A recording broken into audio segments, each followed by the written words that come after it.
नमस्कार, आप सभी का स्वागत है। आज हम पाणिनीय शिक्षा के श्लोक संख्या 34 से अपना अध्ययन प्रारंभ करेंगे। इससे पूर्व श्लोक संख्या 33 तक हम अध्ययन कर चुके हैं। तो श्लोक का उच्चारण करते हैं।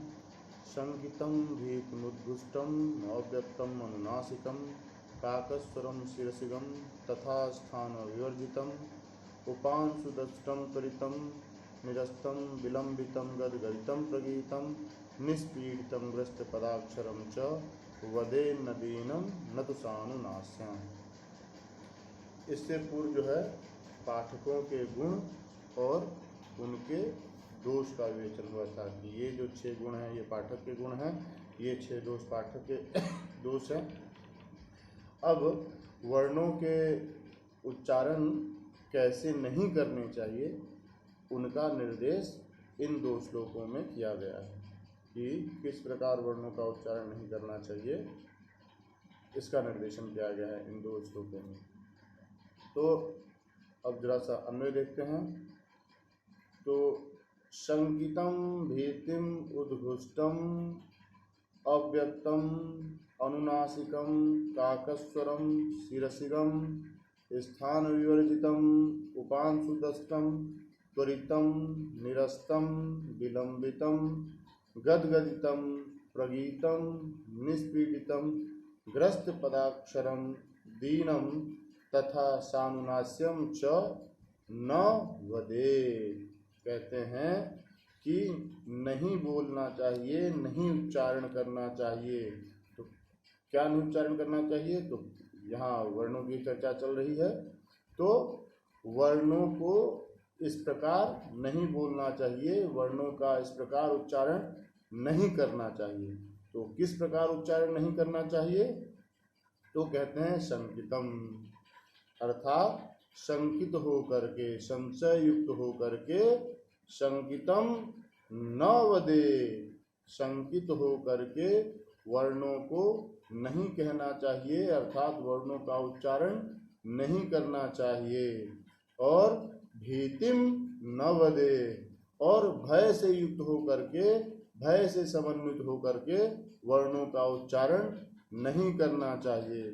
और उद्घुष्टम, अर्थात उत्कृष्ट ध्वनि से युक्त, मतलब उत्कृष्ट ध्वनि मतलब अत्यंत तीव्र ध्वनि, उससे युक्त होकर के वर्णों का उच्चारण नहीं करना चाहिए। और अव्यक्तम, ऐसे वर्णों का उच्चारण जहाँ पे वो स्पष्ट न हो रहे हों, इस प्रकार वर्णों का उच्चारण नहीं करना चाहिए।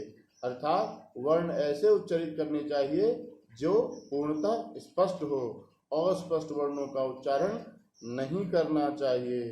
और अनुनासिकम, अनुनासिक से युक्त हो करके, जो अनुनासिक वर्ण है उनका तो उच्चारण अनुनासिक होगा, लेकिन जो अनुनासिक वर्ण नहीं है उनका भी अनुनासिक से समन्वित होकर के उच्चारण करना यह उचित नहीं है, ऐसा नहीं करना चाहिए। और काकस्वरम, कौवे के स्वर की तरह स्वर करके उच्चारण नहीं करना चाहिए, अर्थात अत्यंत कर्कश ध्वनि से वर्णों का उच्चारण नहीं होना चाहिए। वर्णों का उच्चारण मृदु ध्वनि से, मृदु स्वर से करना चाहिए। और शिरसिगम, शिरसिगम से तात्पर्य शिरसि गच्छति इति शिरसिगः तम शिरसिगम, जो सिर में विद्यमान है, सिर में चल रहता है, वह शिरसिग कहा जाता है। तो उसको शिरसिगम न वदे, तो हमारी मूर्धा को पीड़ित करके वर्णों का उच्चारण नहीं करना चाहिए। यहाँ शिरसिग से तात्पर्य मूर्धा से है, जो उत्तमांग है हमारा, जो मूर्धा है, यहाँ शिरसिग से तात्पर्य उसी से है। तो उत्तमांग को पीड़ित करके, मूर्धा को अत्यंत पीड़ित करके वर्णों का उच्चारण नहीं करना चाहिए। और स्थान विवर्जितम, प्रत्येक वर्णों का स्थान निश्चित है, अकार कंठ से होता है, इकार का उच्चारण स्थान तालु है, इसी प्रकार तत्त वर्णों के तत्त उच्चारण स्थान हैं। तो उन वर्णों का जो है उच्चारण उनके प्रकृत स्थान से ही करना चाहिए, स्थान भ्रष्ट होकर के उनका उच्चारण किसी अन्यत्र स्थान से नहीं करना चाहिए, प्रयास नहीं करना चाहिए। यथा प का उच्चारण स्थान ओष्ठ है, उपपद्मानीय नाम ओष्ठ हो, तो प का उच्चारण स्थान ओष्ठ से न करके अन्यत्र कंठ इत्यादि जो इस तरह करके उच्चारण नहीं करना चाहिए, क्योंकि वह फिर सम्यक प्रकार से उच्चरित नहीं होगा। इसलिए स्थान विवर्जितम, स्थान को छोड़ करके वर्णों को किसी अन्यत्र स्थान से उच्चारण नहीं करना चाहिए। और उपांशु दष्टम मतलब अत्यंत मंद स्वर में जो है कि वर्णों का उच्चारण नहीं करना चाहिए, वर्णों का उच्चारण अत्यंत मंद स्वर में नहीं करना चाहिए। और त्वरितम अत्यंत तीव्रता से, इतनी तीव्रता से ऐसे करके जिससे सामने वाले को हमारे जो उच्चरित वर्ण है उनका श्रवण ही न हो पाए, इतनी तीव्रता से वर्णों का उच्चारण नहीं करना चाहिए। और निरस्तम तो अत्यंत जो निरस्त होकर के निष्ठुर होकर के वर्णों का प्रयोग नहीं करना चाहिए। और विलंबितम इस तरह करके अत्यंत विलंब पूर्वक वर्णों का उच्चारण स्थान नहीं करना चाहिए। और गदगदितम जब अत्यंत कंठ हमारा जो है गदगद हो, भाव विह्वल दशा में वर्णों का उच्चारण नहीं करना चाहिए। और निष्पीडितम वर्णों को प्रगी उससे पूर्व में प्रगीतम तो गा करके, त्वरितम, निरस्तम, विलंबितम, गदगदितम और प्रगीतम तो गा करके वर्णों के गान पूर्वक उच्चारण नहीं करने चाहिए। यदि श्लोक वगैरह है तो उनका उच्चारण तो गान पूर्वक हो सकता है, लेकिन केवल जहाँ वर्ण है उनका उच्चारण स्थान गान से गाना गा करके नहीं होना चाहिए, गीत गा करके उनका उच्चारण नहीं होना चाहिए। तो प्रगीतम और उसके बाद निष्पीड़ितम तो वर्णों को अत्यंत पीड़ित करके नहीं बोलना चाहिए, अत्यंत चबा करके नहीं बोलना चाहिए। और ग्रस्त पादाक्षरम जो अक्षर हम बोलते हैं वह इतने स्पष्ट होने चाहिए कि उसमें किसी अन्य वर्ण के उच्चारण की प्रतीति न हो, वह एकदम स्पष्ट हो, वह वर्ण ऐसा ग्रसित न हो जिसमें किसी अन्य वर्ण के उच्चारण की भ्रांति हो। और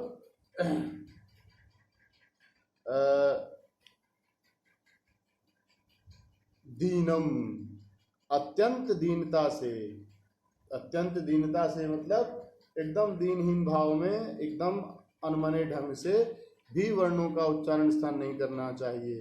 तथा सानुनास्यम च और उसी प्रकार सानुनासिक वर्णों का भी उच्चारण नहीं करना चाहिए। तो सानुनासिक से यहाँ तात्पर्य अनुनासिक जो वर्ण है उनका उच्चारण तो अनुनासिक होगा ही, लेकिन जो निरनुनासिक वर्ण हैं उनका भी सानुनासिक उच्चारण नहीं होना चाहिए। जो वर्ण अनुनासिक नहीं हैं उनको भी बलपूर्वक अनुनासिक उच्चरित नहीं करना चाहिए। ये इस प्रकार वर्ण उच्चरित नहीं होने चाहिए। तो इस श्लोक में किस प्रकार वर्णों का उच्चारण नहीं करना चाहिए, किस किस प्रकार से, उसका उल्लेख किया गया है। अब हम अगला श्लोक देखते हैं। इसमें प्रातः पठेन नित्यमुरस्थितेन स्वरेण शार्दूल ऋतोपमेन मध्यम दिने कंठगतेन चैव चक्राम संकुचित सन्निभेन। कहते हैं कि प्रातःकालीन जो कर्म है, जो सवन कर्म है, उस समय जो मंत्र इत्यादि का जो उच्चारण होता है, या उस समय जो प्रातःकालीन सवन योग कर्म में जो सहायक जो वर्ण है उनका, उस समय उनका जो उच्चारण किया जाता है, तो उनका उच्चारण कैसे करना चाहिए इसमें उसका उल्लेख है।